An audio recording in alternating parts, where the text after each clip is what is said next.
गरीब किसान के जादुई खेत। सुजाता एक बहुत ज्यादा गरीब औरत थी। वहीं उसका बेटा और उसका पति दोनों खेतों में सब्जियां उगाने का काम करते थे। सब्जियां वह बाजार में बेच दिया करते थे, जिसके चलते उनके रोजमर्रा का खर्चा निकल जाया करता था। वहीं सुजाता की बेटी अभी पढ़ाई कर रही थी और उसकी पढ़ाई के लिए भी खर्चा चाहिए होता था। अब गायत्री ने स्कूल पास कर लिया था और उसे कॉलेज में एडमिशन चाहिए था, जिसके चलते उसकी फीस भरनी बाकी थी। वह अपनी माँ सुजाता और अपने पिता दामोदर के पास आकर कहती है, माँ, पिताजी, खुशखबरी की बात यह है कि मैं पास हो गई हूँ और मुझे बड़े कॉलेज में भेजा जा रहा है, लेकिन उसकी फीस ज्यादा है। क्या आप मेरे कॉलेज की फीस भर दोगे? गायत्री की बात सुनकर सुजाता और दामोदर थोड़ी देर सोच में पड़ जाते हैं। बेटी, तू तो जानती है घर में कितनी परेशानियां चल रही हैं। ऊपर से खेती बाड़ी का काम भी ढंग से चल नहीं पा रहा। लेकिन बिटिया, तुम चिंता मत करो, हम अपनी पूरी कोशिश करेंगे कि तुम्हारी कॉलेज की फीस भर दें। गायत्री इस बात को सुनकर बहुत उदास हो जाती है और चुपचाप वहाँ से चली जाती है। वहीं पूरे दिन मेहनत करने के बाद रचना और सागर खेतों से वापस घर लौट आते हैं। राम दुलारी, लगता है आज तुझे भूसा नहीं दिया गया। रुक जा, मैं लेकर आती हूँ। रचना सुजाता की बहू थी और राम दुलारी उसकी प्यारी गाय। रचना उसका बहुत ध्यान रखती थी। वो एक बार को खुद भूखी रह सकती थी, लेकिन राम दुलारी को हमेशा खाना दिया करती थी। ये ले राम दुलारी, जल्दी से खा ले। इतने में हाथ मुंह धोकर घर वालों के लिए मैं खाना बना दूं। उनकी गरीबी की बेबसी ये थी कि उनके घर में राशन भी नहीं था और केवल सरकार द्वारा दिए गए अनाज और चावलों से वह अपने घर का गुजारा कर रहे थे और अभी खेती में भी काफी समय था। क्या करूं पिताजी, खेती बाड़ी सही से हो ही नहीं पा रही। आपको तो पता है ना, खेती बाड़ी करने के लिए बीज और खाद दोनों की मात्रा पूरी चाहिए होती है, लेकिन हम तो दोनों की मात्रा भी पूरी नहीं कर पा रहे हैं। दामोदर और सुजाता ये सुनकर बहुत उदास हो जाते हैं। उनकी परेशानियां खत्म होने की वजह बढ़ती ही जा रही थी। ऐसे ही धीरे धीरे कुछ दिन बीत जाते हैं और एक दिन रचना अकेले ही खेतों पर काम करने चली जाती है, क्योंकि सागर शहर से कुछ सामान लेने गया होता है। आज तो सारा दिन बिना खाए पिए ही काम करना होगा। मेरी कोख में पल रहा ये बच्चा भी मुझे कह रहा होगा कि मैं कैसी माँ हूँ जो इसे एक वक्त का खाना भी नहीं दिला सकती। माफ करना मुन्ना, लेकिन एक दिन तुम्हें पेट भर कर खाना खिलाऊंगी। रचना गर्भवती थी, जिसके बावजूद वह खेतों में काम कर ही रही थी, लेकिन तभी उसे खेतों के अंदर एक बच्ची के रोने की आवाज आती है। ओहो, ये बच्ची कहाँ पर है जो रो रही है? रचना आवाज को सुनते हुए आवाज तक पहुंच जाती है, जहाँ पर उसे खेतों में एक नन्ही मुन्नी प्यारी सी बच्ची दिखाई देती है। हे भगवान, हे ईश्वर, इस प्यारी सी नन्ही सी जान को यहाँ पर कौन छोड़ गया? लगता है भूख के मारे बिलख रही है। रचना उसे गोदी में उठा लेती है। उसे चुप करने की बहुत कोशिश करती, लेकिन कर ही नहीं पाती। इसके बाद उसकी भूख को शांत करने के लिए वह अपना दूध पिलाने की कोशिश करती है। जैसे ही वह बच्ची रचना का दूध पीती है, वो अचानक से एक देवी के रूप में बदल जाती है। आज तुम्हारी वजह से मैं एक श्राप से मुक्त हो गई हूँ। मैंने एक ऋषि मुनि की तपस्या के बाद उसे पानी देने से मना कर दिया था, जिसके चलते उस ऋषि मुनि ने मुझे श्राप दिया था कि मैं इसी प्रकार पानी और दूध के लिए तड़पते रहूंगी, लेकिन कोई मुझे नहीं पूछेगा। और जिस दिन मुझे किसी ने अपना दूध या पानी पिला दिया, उस दिन मैं श्राप से मुक्त हो जाऊंगी। ये तो बहुत अच्छी बात है। चलो, मैंने किसी बहाने किसी की मदद तो की। तुम्हारा ये बर्ताव मुझे बहुत अच्छा लगा। जाने से पहले मैं तुम्हें कुछ देना चाहती हूँ। वह देवी खेतों के बीचों बीच घूमने लगती है। घूमने की वजह से उसके अंदर से अलग अलग प्रकार की किरणें निकलने लगती हैं, जो पूरे खेत में फैल जाती हैं। देखते ही देखते वो खेत सब्जियों से भरपूर भरा हुआ दिखाई पड़ता है। आज से ये खेत कोई मामूली खेत नहीं, बल्कि एक जादुई खेत है, जिस खेत के अंदर हर प्रकार की सब्जियां उगेंगी। और हाँ, इस खेत की सब्जियां कभी खत्म नहीं होंगी। तुम जितना चाहे इसका लाभ उठा सकती हो। ऐसा कहने के बाद देवी वहां से गायब हो जाती हैं। इसके बाद भरे पूरे खेत को देखकर रचना बहुत खुश होती है। वो इस खेत की अलग अलग प्रकार की सब्जियों को एक टोकरी में तोड़कर रखने लगती है जहाँ से भी वह सब्जियां तोड़ती वहीं पर वही सब्जियां वापस उगाती। जैसे गोभी तोड़ने पर गोभी दोबारा हो जाती, बैंगन तोड़ने पर बैंगन हो जाते, वहीं टमाटर तोड़ने पर टमाटर उग जाता। ये देख रचना बहुत खुश होती है और खुशी खुशी सब्जियां लेकर अपने घर पहुंच जाती है। अरे बहू, इतनी सारी सब्जियां कहाँ से लेकर आई है तू? ये तो बहुत ही हरी भरी सब्जियां हैं। रचना बहुत खुश होकर अपने पूरे परिवार को देवी के बारे में बताती है, जिसे सुनकर किसी को भी यकीन नहीं होता। रचना सभी को अपने साथ खेत पर ले आती है। हर प्रकार की सब्जियों से भरपूर खेत को देखकर दामोदर, सागर, सुजाता, गायत्री और रचना के बेटे राजू की आंखें चकाचौंध हो जाती हैं। अरे वाह, यह तो एक जादुई खेत है। यह तो किसी सपने से कम नहीं। गायत्री की नजर रसीले टमाटर के ऊपर पड़ती है। जैसे ही गायत्री एक टमाटर तोड़ती, वहां अचानक से दूसरा टमाटर उग जाता। देखा आप लोगों ने, जहां से भी कोई सब्जी तोड़ो वहां सब्जी दोबारा से उग जाती है। ये मामूली खेत नहीं बल्कि जादुई खेत हो गया है। अच्छे लोगों के साथ हमेशा अच्छा ही होता है। ये तो हमारी बहू रचना की अच्छाई का फल है जो हम सभी को मिला है। अब तो हम सभी की किस्मत खुल जाएगी। दादी, क्या मैं इस गाजर को तोड़कर खा सकता हूँ? ये बहुत स्वादिष्ट लग रही है। राजू के कहने पर सागर उसे गाजर तोड़कर देता है। राजू उस गाजर को बहुत ही स्वाद से खाता है। अब उन गरीब परिवार के पास अपना खुद का एक जादुई खेत होता है, जिसकी सब्जियां तोड़कर वह अपने गांव के बाजार और शहर में बेचना शुरू कर देते हैं। जहां तो वह दिन में अपने गुजरे लायक पैसा कमा लिया करते थे, अब वह हरी भरी सब्जियों से दिन का 10 गुना कमा लेते हैं।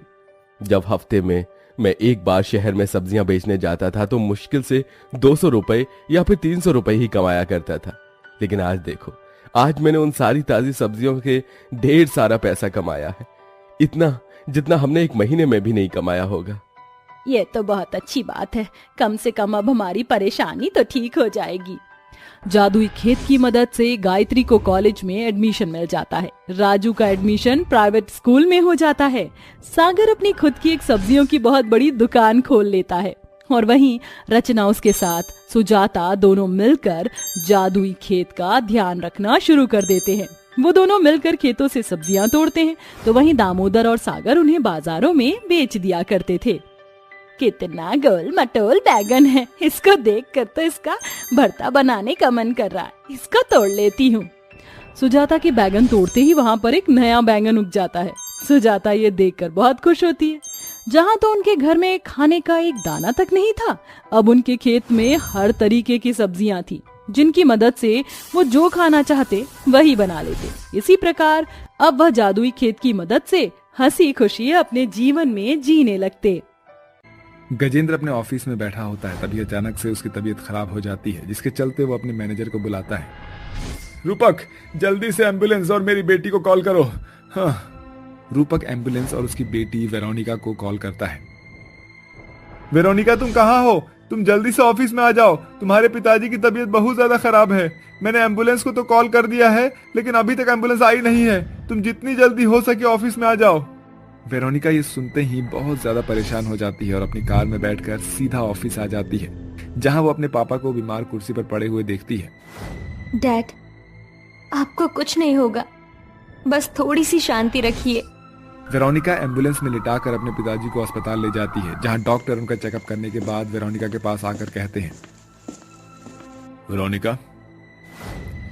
वेरोनिका, ये कहते हुए मुझे बहुत अफसोस हो रहा है, लेकिन अब तुम्हारे पिताजी के पास बहुत ज्यादा समय नहीं है, सिर्फ कुछ ही घंटे बचे हैं। तुम चाहो तो जाकर आखिरी बार उनसे बात कर लो। ये सुनते ही वेरोनिका की आंखों में से आंसू आ जाते हैं और वो रोते हुए अपने पिताजी के पास जाती है। ऐसा क्यों हो रहा है मेरे साथ? पिताजी, पहले बचपन में माँ मुझे छोड़कर चली गई और अब आप मेरा साथ छोड़कर जा रहे हो। मुझे छोड़कर मत जाओ, आपके सिवा मेरा इस दुनिया में है ही कौन? वेरोनिका को रोते हुए देखकर गजेंद्र भी रोने लगता है और वो रोते हुए कहता है, वेरोनिका, भगवान की दुआ से तुम्हारे पास किसी भी चीज की कोनो कमी नहीं है। माना कि अब मैं इस दुनिया को छोड़कर जा रहा हूँ, इसलिए मैं तुम्हें जाने से पहले बता रहा हूँ कि रूपक बहुत अच्छा है और मैं जानता हूँ तुम भी उससे बहुत प्यार करती हो। अपनी जिंदगी की एक नई शुरुआत रूपक के साथ करना, वो बहुत अच्छा इंसान है। इतना कहते ही गजेंद्र भगवान को प्यारा हो जाता है, जिसके बाद वेरोनिका फूट फूट कर रोने लगती है। वेरोनिका और रूपक दोनों मिलकर गजेंद्र का अंतिम संस्कार कर देते हैं। अपने पिता के मरने के बाद वेरोनिका अपने पिता की कंपनियों को ओवरटेक कर लेती है। वो हर चीज को बहुत अच्छे से हैंडल करने की कोशिश करती है, लेकिन उसे हर बार किसी न किसी चीज की कमी लगती है। और एक दिन ऑफिस में सबके जाने के बाद वेरोनिका अकेले अपने पिता के केबिन में बैठी होती है और उन्हें याद करते हुए रोती रहती है। डैड, आप मुझे छोड़कर क्यों चले गए? मुझे आपकी बहुत याद आ रही है। एक परिवार की मुझे बहुत कमी महसूस होती है। उसी दिन रूपक भी लेट से जाता है और वो वेरोनिका को अपने बॉस गजेंद्र के केबिन में बैठकर रोते हुए देख लेता है। वो टिश्यू पेपर लाकर वेरोनिका को देते हुए कहता है, चुप हो जा वेरोनिका, मैं तुम्हारे साथ हूं और हमेशा रहूंगा। रूपक को देखकर वेरोनिका अपने मन में सोचती है, पिताजी ने बिल्कुल सही कहा था। रूपक जी बहुत अच्छे हैं, लेकिन मैं बहुत ज्यादा काली हूँ। पता नहीं उन्हें मैं पसंद आऊंगी या नहीं, लेकिन आज मुझे अपने दिल की बात कह देनी चाहिए। क्या हुआ, क्या सोच रही हो? चलो मैं तुम्हें तुम्हारे घर छोड़ देता हूँ। रूपक जी, पिताजी के जाने के बाद मैं बहुत अकेली हो गई हूँ, और आप तो जानते ही हो कि मैं आपसे कितना प्यार करती हूँ। क्यों ना अब हम लोग शादी कर ले, इससे मुझे परिवार की कमी महसूस नहीं होगी। रूपक इस बात से बहुत ज्यादा खुश होता है। वो वेरोनिका से शादी के लिए तैयार हो जाता है। अगले दिन रूपक वेरोनिका से शादी करके उसे अपने साथ अपने घर ले आता है। आओ वेरोनिका, वेरोनिका, ये मेरी माँ सविता देवी है और इनसे मिलो। ये मेरी बड़ी भाभी कंचन है और ये मेरी छोटी बहन और छोटा भाई राधिका और रोहन है। इतने बड़े परिवार को देखकर वेरोनिका की आंखों में आंसू आ जाते हैं, लेकिन तभी गुस्से से सविता कहती है, रूपक, मुझे तेरा ये मजाक बिल्कुल अच्छा नहीं लगा बेटा। अरे कहाँ से उठाकर लेकर आया है इस काले कोयले को? जहाँ से भी लेकर आया है इसे वापस ले जा। ये इस घर की बहू बनने के लायक नहीं है। ये सुनकर वेरोनिका को बहुत बुरा लगता है, लेकिन तभी कंचन अपनी सास के कानों में कहती है, लोग तो कुल्हाड़ी पर पैर मारते हैं, लेकिन आप तो खुद पर आई धन लक्ष्मी के ऊपर लात मार रही हो। आपको पता है ये लड़की कौन है? ये वही लड़की है जिसकी कंपनी में रूपक काम करता है। अरे बहुत अमीर है ये। हमारे तो सौभाग्य ही खुल गए। वेरोनिका के अमीर होने का पता लगते ही सविता उससे बहुत प्यार से बात करती है और उसका गृह प्रवेश करती है। रूपक को छोड़कर उसका पूरा परिवार बहुत लालची था। पहले दिन से ही कंचन, सविता और राधिका का लालचपन शुरू हो जाता है। अरे वो तुम्हारे गले का नेकलेस तो बहुत सुंदर है वेरोनिका। जेठानी जी, अगर आपको ये पसंद है तो आप इसे रख लीजिए। वेरोनिका सोने और हीरो का नेकलेस ऐसे ही उतार कर अपनी जेठानी को दे देती है। तभी राधिका की नजर वेरोनिका की अंगूठियों के ऊपर पड़ती है और वो उसकी तारीफ करने लगती है। वेरोनिका अपनी हाथों की अंगूठी भी अपनी ननद को दे देती है। वहीं वेरोनिका अपनी सास सविता को कई सुंदर सुंदर बनारसी साड़ियां देती है, जिसके चलते उन सभी के मुंह बंद हो जाते हैं। वेरोनिका के ससुराल में सब अब उसका इस्तेमाल करने लगते हैं। कभी भी किसी को कुछ चाहिए होता है तो वो वेरोनिका से पैसे मांगने लगते हैं। एक दिन वेरोनिका अपने ऑफिस से घर लौटकर आ रही होती है, जहाँ वो रसोई में अपने जेठानी और सास को आपस में बात करते हुए सुनती है। मुझे तो मेरी बहू बिल्कुल भी पसंद नहीं है। अरे है ही नहीं मेरे बेटे के लायक। मेरा बेटा रूपक बिल्कुल चांद का टुकड़ा लगता है और वेरोनिका काला कोयला। सही कहा माँ जी, इतनी काली कलूटी है कि क्या ही बताऊं। लेकिन फर्क भी क्या पड़ता है, काली के साथ साथ अमीर भी तो है। जब से आई है हमारे सारे शौक पूरे हो रहे हैं। ये सुनकर वेरोनिका को बहुत बुरा लगता है और वो वहाँ से सीधा अपने कमरे में रोती हुई चली जाती है और रोते हुए खुद से कहती है, हे भगवान, ये कैसी किस्मत है मेरी। एक परिवार मिला, वो भी मुझे इस्तेमाल कर रहा है। पहले मेरे साथ बुरा कम हुआ था क्या, जो दोबारा से वही हो रहा है। जब मेरी जिंदगी में मेरी माँ नहीं थी तो मेरे रिश्तेदार मेरा इस्तेमाल करते थे। जो दोस्त बने वो सिर्फ मेरी अमीरी को देखकर मेरे साथ रहे। इस पूरी दुनिया में रूपक जी के जितना प्यार करने वाला कोई है ही नहीं। वेरोनिका अपनी किस्मत को लेकर रो रही होती है कि तभी उसका देवर रोहन उसके पास आता है और कहता है, भाभी जी, दरअसल आज मेरे दोस्त का बर्थडे पार्टी है और उसको देने के लिए मेरे पास कुछ भी नहीं है। क्या आप मुझे कुछ पैसे दे सकती हो? रोहन इतना कहता ही है कि तभी राधिका वहाँ पर आती है और वेरोनिका से कहती है, देखो भाभी, मेरी ड्रेस फट गई है। अब मुझे एक नई ड्रेस चाहिए। बताओ मुझे कब दिलवा कर ला रही हो?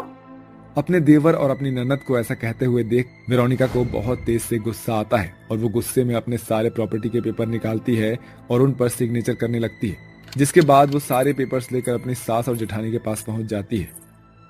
इस घर में मेरी इज्जत सिर्फ इतनी है कि मैं एक अमीर बाप की बेटी हूँ, बाकी तो मैं बहुत ज्यादा काली और बदसूरत हूँ। यहाँ तक कि मैं रूपक जी के लायक भी नहीं हूँ। माँ जी, मैंने इस परिवार को हमेशा से अपना समझा था, लेकिन आप लोगों ने हमेशा से मुझे उल्टा सीधा और बहुत बुरा बुरा कहा, लेकिन हमेशा मैं ये सब सहन करती आई, लेकिन मुझसे नहीं होता। अब आप लोगों को पैसे ही चाहिए थे ना, ये लीजिए, मैंने अपना सारा पैसा और सारी प्रॉपर्टी आप लोगों के नाम कर दी है। अब आप लोगों को किसी भी चीज की कमी नहीं होगी, लेकिन आज के बाद मैं इस घर में नहीं रहूंगी। मैं घर छोड़कर हमेशा के लिए जा रही हूँ। वेरोनिका अपनी प्रॉपर्टी के सारे पेपर और सारी वसीयत अपनी सास और जेठानी के नाम करके वहां से जाने वाली होती है कि तभी सविता और कंचन को अपनी गलती का एहसास होता है और वो दोनों उसे रोक लेती है। हमें माफ कर दो वेरोनिका, हमसे बहुत बड़ी गलती हो गई। हमने अभी तक तुम्हारा बहुत इस्तेमाल किया, हमने तुम्हारी फीलिंग्स की कभी कदर नहीं की। तुमने मुझे हमेशा से बड़ी बहन का दर्जा दिया, जो कहा वही दिलाया, और बदले में मैंने तुम्हें क्या दिया? कुछ नहीं, ऊपर से उल्टी सीधी बातें तुम्हारे लिए कही। मुझे ऐसा नहीं करना चाहिए था। आज मुझे अपनी गलती का पछतावा हुआ है। हो सके तो अपनी जेठानी को माफ कर देना वेरोनिका। एक साथ सभी लोग वेरोनिका से माफी मांगते हैं। ये देखकर वेरोनिका को बहुत बुरा लगता है और वो सबको माफ कर देती है, जिसके बाद पूरा परिवार वेरोनिका के साथ बहुत अच्छे से रहने लगता है। उसकी हर एक बात को सुना जाता है और उसे इज्जत भी दी जाती है। ये सब देखकर वेरोनिका बहुत खुश होती है और वो अपने ससुराल में खुशी खुशी रहने लगती है।